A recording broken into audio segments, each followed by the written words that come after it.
Hello world, my name is Waseem. I am a full stack web developer.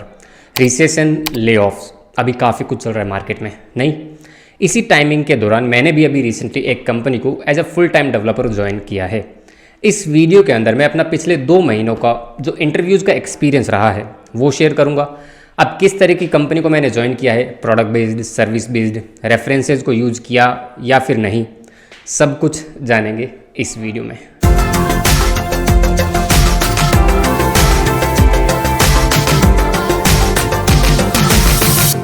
अभी कुछ time पहले मैंने अपनी एक वीडियो के अंदर एक हायरिंग प्लेटफॉर्म का प्रमोशन किया था। अब जाहिर सी बात है, अगर मैं किसी प्लेटफॉर्म को प्रमोट करूंगा तो उसको यूज़ भी करके देखूंगा। अगर मुझे वो ऑथेंटिक लगेगा, सही लगेगा, तभी मैं आपके साथ उसको शेयर करूंगा, राइट? तो मुझे सही लगा, मैंने शेयर कर दिया। अब उसको वीडियो के बाद भी मैंने काफ़ी टाइम तक यूज़ किया, ऑलमोस्ट 2 से 3 हफ्ते तक। जब मैंने उसको यूज़ किया, देखो मेरे यूज़ करने का उसको कारण ये तो नहीं था कि वो कितना सही है कितना नहीं, मुझे सही लगा तभी मैंने शेयर किया। यूज़ उसको बाद में क्यों किया, उसका एक कारण था। मुझे ये पता करना था कि इंडिया में जो बड़े शहर हैं, for example Gurgaon, Bengaluru, Noida, in cities के अंदर जो वर्क फ्रॉम होम अपॉर्चुनिटीज़ मिलती हैं, रिमोट अपॉर्चुनिटीज़ मिलती हैं सीनियर डेवलपर्स को, वहाँ पर क्या पैकेजेस ऑफर हो रहे हैं। तो मुझे एक इसकी अंडरस्टैंडिंग लेनी थी, इसका एक आइडिया लेना था, ताकि मैं आगे कंपनीज़ में अप्लाई कर सकूँ उसके अकॉर्डिंग। इसके बाद सितंबर के अंदर मैंने फुल फ्लैश जॉब्स के लिए अप्लाई करना शुरू कर दिया। बट उससे पहले मैंने एक चेकलिस्ट बनाई कि मुझे किन बातों का ध्यान रखना है। सबसे पहले मैंने देखा कि मुझे किस प्रोफाइल पे जाना है, फ्रंट एंड, बैक एंड या फिर फुल स्टैक। अब अगर आप एक प्रीवियस व्यूअर हैं इस चैनल पे तो आई बिलीव आपको शायद पता होगा कि मैं एक फुल स्टैक वेब डेवलपर हूँ। तो मैं फ्रंट एंड, बैक एंड और फुल स्टैक तीनों ही रोल्स के लिए ओपन था। दूसरी मेरी चेकलिस्ट में पॉइंट था कि मुझे ऐसी कंपनीज में अप्लाई करना है जहाँ पर एटलीस्ट एम्प्लॉयज़ जो हैं वो 50+ हों। और तीसरा पॉइंट था, मुझे ऐसी कंपनीज में अप्लाई करना है जो कि मुझे परमानेंट रिमोट या फिर work from opportunity they, right? अब इसके बाद जब मैंने जॉब के लिए अप्लाई करना शुरू किया तो यहाँ पे मैंने 4 प्लेटफॉर्म्स पे अप्लाई किया, इंडीड, लिंक्डइन, हायरेक्ट और थोड़ा बहुत मैंने नौकरी पर भी, naukri.com जो है वहाँ पर भी अप्लाई किया। सबसे ज़्यादा मुझे जो रेस्पॉन्स मिला वो मिला इंडीड से और दूसरा हायरेक्ट से, ओके? अब यहाँ पर मेरा सजेशन आप लोगों को रहेगा कि जितना पॉसिबल हो, जब भी जॉब चेंज वगैरह करना हो या फिर जॉब के लिए अप्लाई करना हो, तो जितने प्लेटफॉर्म्स तुम जानते हो, आप जानते हो, सभी पे अप्लाई करो। बिकॉज यू नेवर नो कहाँ से क्या अपॉर्चुनिटी आपको मिल सकती है, क्या रेस्पॉन्स आ सकता है, राइट? अब इस हायरिंग प्रोसेस के दौरान मुझसे काफ़ी सारी गलतियां भी हुई, उन पर बात करना ज़्यादा जरूरी है आई बिलीव, बिकॉज गलतियों से ही सीखने को मिलता है, राइट? तो जो पहली गलती थी वो ये थी कि मैंने एक भी रेफरेंस यूज़ नहीं किया। I don't know why, but मेरा मन नहीं किया तो मैंने यूज़ नहीं किया। बट मैं हमेशा आप लोगों को सजेस्ट करूँगा, रिकमेंड करूँगा कि अगर आपके पास रेफरेंस है तो 101% उसको यूज़ करना, ठीक है? दूसरी गलती मेरी ये रही कि स्टार्टिंग के दिनों में, मतलब जब मैंने जॉब के लिए अप्लाई करना शुरू किया तो कुछ इंटरव्यूज़ वगैरह शेड्यूल हुए, तो वहाँ पर मैं बिना किसी प्रिपरेशन के ही चला गया, राइट? डायरेक्ट इंटरव्यूज़ में बैठ गया। तो देखो सीधी सी बात, जब आप इंटरव्यूज़ में बैठते हो तो कुछ क्वेश्चंस का आंसर आप दे पाते हो, कुछ का नहीं दे पाते हो। तो आई सजेस्ट कि प्रिपरेशन करनी चाहिए। उसका मेरे लिए थोड़ा घाटा ये था कि मैं कुछ बेसिक क्वेश्चंस का आंसर नहीं दे पाया, may be because of over confidence, right? तीसरा पॉइंट मेरा ये है, जो मेरी गलती थी, मेरी शायद जो रिसर्च थी पैकेजेस को लेके वो कम रह गई, specially for Gurgaon and Bangalore जैसी लोकेशंस के लिए। मतलब वहाँ पर क्या पैकेज ऑफर होते हैं specially for 6 to 8 years of experience developer, उसमें मेरी रिसर्च थोड़ी कम रह गई। तो आई हाईली सजेस्ट कि जब भी जॉब चेंज करना हो या फिर किसी सिटी में मूव करना हो तो अपने मेंटोर्स, फ्रेंड्स, कनेक्शंस जो भी वहाँ पर काम कर रहे हैं, एक्सवाइजेड कहीं पर भी काम कर रहे हो, उनसे बात जरूर कर लेना, ओके? इसके अलावा देखो यार, हर कंपनी का जो इंटरव्यू प्रोसेस होता है वो बिल्कुल अलग अलग होता है।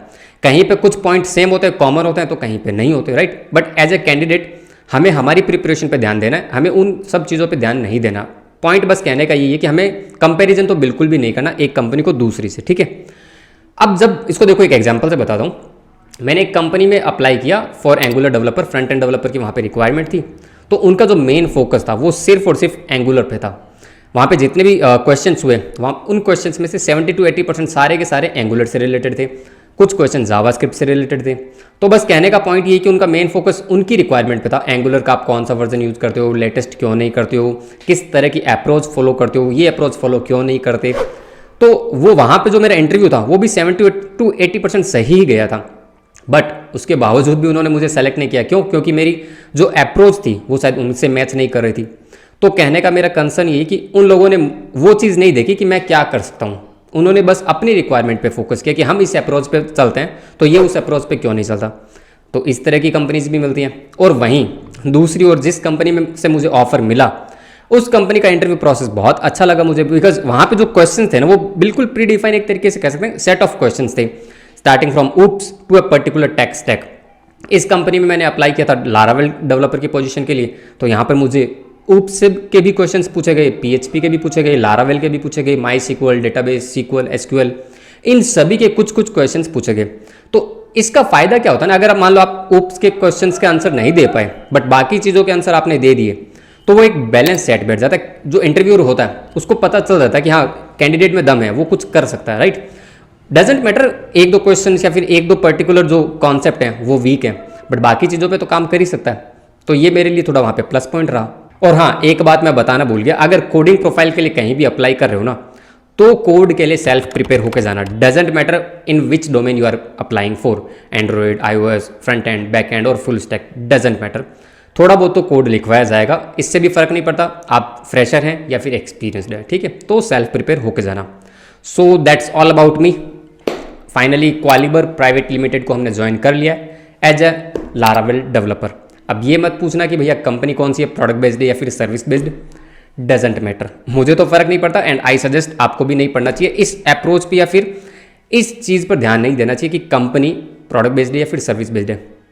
सिंपल सी बात है यार, अगर कोई कंपनी आपको जो डिज़ायर अमाउंट पे कर रही है तो क्या ही फ़र्क पड़ता है।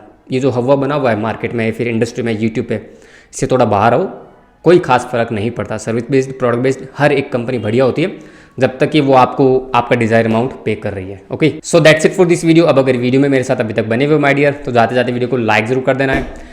चैनल को अगर सब्सक्राइब नहीं किया, पहली बार आए हो तो बहुत अच्छी बात है, चैनल को चेकआउट जरूर करना इस वीडियो को देखने के बाद। और अगर दूसरी तीसरी बार आए हो तो यार अभी भी सोच रहे हो, hit that subscribe button because it motivates me.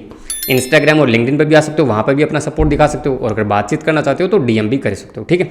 और हाँ, अगर if you are a fresher, basically अगर आप C लैंग्वेज पढ़ रहे हैं या फिर प्रोग्रामिंग में बिल्कुल नए और लॉजिक बिल्डिंग में प्रॉब्लम आ रही है, तो इस चैनल पर मैंने अभी रिसेंटली एक प्लेलिस्ट भी स्टार्ट की है, सीरीज स्टार्ट की है, लॉजिक बिल्डिंग की जो सीरीज़ है उसको भी देखना स्टार्ट कर सकते हो और प्रैक्टिस करना भी शुरू कर सकते हो, ठीक है। तो चलो फिर मिलते हैं नेक्स्ट वीडियो के अंदर। Till then bye bye.